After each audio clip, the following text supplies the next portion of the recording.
Welcome to 10 Minutes a Day, a daily reading of the Catholic Church's social encyclicals. We interrupt the planned progression of the documents to bring you Magnifica Humanitas, the brand new encyclical of Pope Leo XIV on safeguarding the human person in the time of artificial intelligence. In an era when truth is often distorted in order to serve particular interests and communication strategies, the field of education assumes decisive importance. Yet rapid technological transformations reveal just how unprepared we are on the educational level. Pervasiveness of digital media fosters a culture of immediacy and hyperstimulation, which gives rise to fatigue, boredom, and apathy concerning the effort required for seeking truth. Education, by contrast, is a long journey requiring patience, and therefore needs time for development and for engagement with reality beyond appearances. This is a fundamental issue because every technology shapes those who use it. Educating people about the use of AI, then, involves teaching them to decide when and for what purpose it ought not to be used. The speed and ease with which answers or summaries can be obtained risk extinguishing the desire to ask questions, which is a process that bears fruit only over time. As Plato wrote, the deepest and most important things are learned only after much time and effort, by engaging in discussion with others, striking upon ideas and experiences together like flint until the spark of understanding is kindled within us. We must learn, then, how to exercise restraint in the use of AI and to protect our young people from the promise of the perfect machine, from that subtle temptation which renders human thought seemingly superfluous precisely when it is most needed. In recent years, psychological and psychiatric literature has documented with growing insistence how early and unsupervised exposure to digital devices and social media can negatively impact sleep, attention span, control of emotions, and relationships, especially during the most vulnerable stages of life, at times with tragic consequences. This is further aggravated by easy access to violent or degrading content that offends sensibility, to pornographic and hypersexualized material, to messages that trivialize the body and emotions, and to proposals that normalize risky behavior. Online phenomena such as grooming, blackmail, and the sexual exploitation of minors are not uncommon and are made more insidious by the use of fake profiles, algorithms that facilitate dangerous contact, and AI tools capable of manipulating images and videos. Having a personal mobile device at too early an age and using it without adult supervision can exacerbate young people's vulnerabilities, foster addiction, expose them to isolation, bullying, and cyberbullying, as well as pressures to share intimate images or sensitive information. It is difficult for their parents by themselves to resist the influence of business models that monetize attention and time. Therefore, it is essential to form an alliance among policymakers, educational institutions, and families that is capable of concretely supporting adults in this task.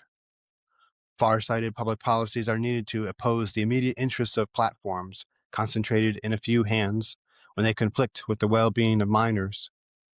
In this regard, interventions by legislators are appropriate for setting age limits, holding service providers accountable, rather than shifting the whole burden of control onto families, and for providing specific protections against all forms of online sexual exploitation and violence. Thus can children and adolescents who are entrusted to our care be genuinely protected as a precious treasure. At the same time, it is also necessary to teach children, adolescents, and young people how to recognize manipulation, defend their dignity, and respect that of others in digital environments. School is the place where new generations can learn to seek and love the truth, to reflect on the meaning of life, and to recognize the dignity of every person. For this reason, many parents who want their children to grow in the capacity to form relationships, develop critical thinking skills, and embrace solid values, place great expectations on schools as valuable partners in their children's education. Yet parents have the primary and inalienable right to choose the kind of education and formation for their children in a manner consistent with their moral, cultural, and religious convictions. Today, the world of education faces a number of urgent challenges. The first challenge is socio-political. Both within individual nations and across different regions of the world, significant inequalities persist concerning access to basic education and higher studies. In many nations, governments have not yet invested the necessary resources for guaranteeing quality education for all, whether by adequately supporting the public school system or by assisting private institutions that offer this essential service. When a substantial portion of education at various levels is entrusted to private institutions, access to schooling may become overly dependent on families' financial means, especially in absence of adequate public support. In the face of this, it is nevertheless important to acknowledge and encourage the contribution of many private Catholic educational institutions which ensure inclusive access for children and young people of every background, even when families' economic circumstances would not otherwise allow it. The second major challenge is pedagogical. Many educational systems struggle to keep pace with change and to support the integral development of students. The advance of information technologies and AI is rapidly rendering curricula obsolete that were designed for a different era.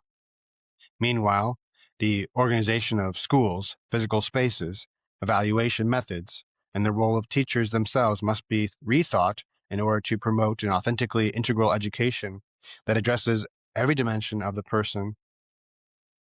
It is necessary to support the ongoing formation of teachers throughout their professional lives so that they can engage positively with new technologies, helping students to use them responsibly, critically, and creatively, rather than passively succumbing to their influence.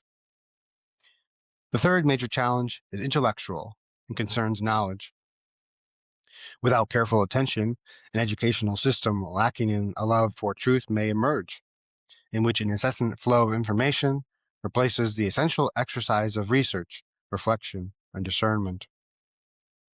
As knowledge becomes increasingly fragmented, it becomes difficult to grasp reality as a whole, to ask profound questions about meaning, or to develop authentic, critical, and creative thought.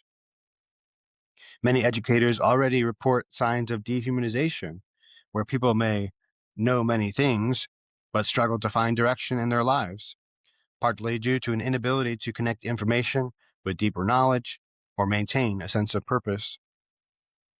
A genuinely healthy attitude is needed, requiring rhythms that incorporates silence, in-depth study, reading, and judicious analysis, for without these elements, inner freedom may be compromised. The Church's social doctrine invites families, schools, Christian communities, and public institutions to form a renewed educational alliance. This takes shape when fundamental principles are translated into educational goals, including teaching students a sense of moderation and limits, recognition of the rights of others, and of future generations to enjoy the goods that are either provided for us or made available by human ingenuity, freedom and responsibility, and a sense of transcendence and the common good. Schools are not called to follow the pace of the digital world, but to offer that which the digital sphere by itself cannot provide, namely, a shared time for learning and developing trustworthy relationships.